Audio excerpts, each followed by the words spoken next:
আসসালামু আলাইকুম রহমতুল্লাহি ওয়া বারাকাতুহু। আজকে আপনাদের দেখাবো পোকো C40 ডিসপ্লে লাইট যদি না আসে আমরা কি করব। আমাদের প্রথমে ডিসপ্লে কানেক্টর দিতে হবে। ডিসপ্লে কানেক্টরের আমাদের এক নম্বর লাইনটি হচ্ছে এলইডি এ, তারপর আমাদের এই 3 এবং 4 নম্বর লাইনটি হচ্ছে এলইডি কে, তারপর আমাদের 4 5 6 7 আমাদের 7 নম্বর লাইনটি হচ্ছে সিএবিসি লাইন। আমরা এই লাইনটি যদি মিসিং থাকে রিডিং, তাহলে আমরা এখান থেকে লাইনটি জাম্পার করতে পারবো।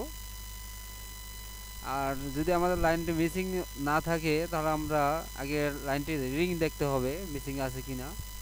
সেজন্য আমাদের ডায়োডে যেতে হবে। ডায়োডে কানেক্টরে যাওয়ার পরে আমরা রিডিং দেখব, রিডিং কত আছে। আমাদের রিডিং ডায়োডে কানেক্টর চলে আসছে। আমাদের কানেক্টর ডিসপ্লে কানেক্টর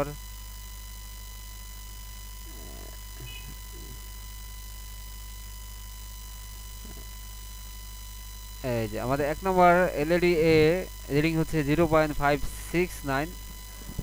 এক এক মোবাইলের রিডিং এক এক রকম থাকে, ও সরি, এক এক মিটারে এক এক রকম রিডিং দেখায় শো করে আমাদের। সেক্ষেত্রে এলইডি কে রিডিং হচ্ছে 0.02। রিডিং কম বেশি থাকবে, এক এক মিটারে এক এক কোম্পানি মিটারে এক এক রকম রিডিং থাকে। তারপর আমাদের হচ্ছে এই সিএবিসি লাইন, এটা হচ্ছে 0.601। আমাদের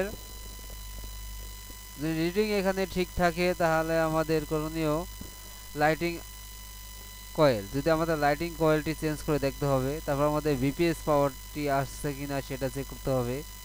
ভিপিএস পাওয়ার আউট হচ্ছে কিনা, এখানে একটি কয়েল আছে। আমাদের যদি কয়েলটি ভিপিএস পাওয়ার আউট না হয় তাহলে আমরা এই লাইনটি মেপে দেখব। তারপর আমাদের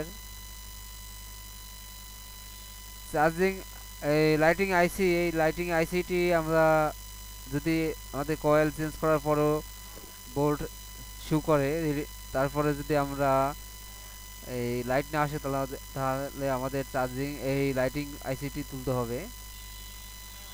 লাইটিং আইসিটি তুলে আবার লাগিয়ে দেখতে হবে। যদি তারপর না হয় তাহলে আমাদের লাইটিং আইসিটি চেঞ্জ করতে হবে। কিন্তু আমাদের ভিপিএস পাওয়ারটি বোর্ড ইন হচ্ছে কিনা সেটাও চেক করতে হবে।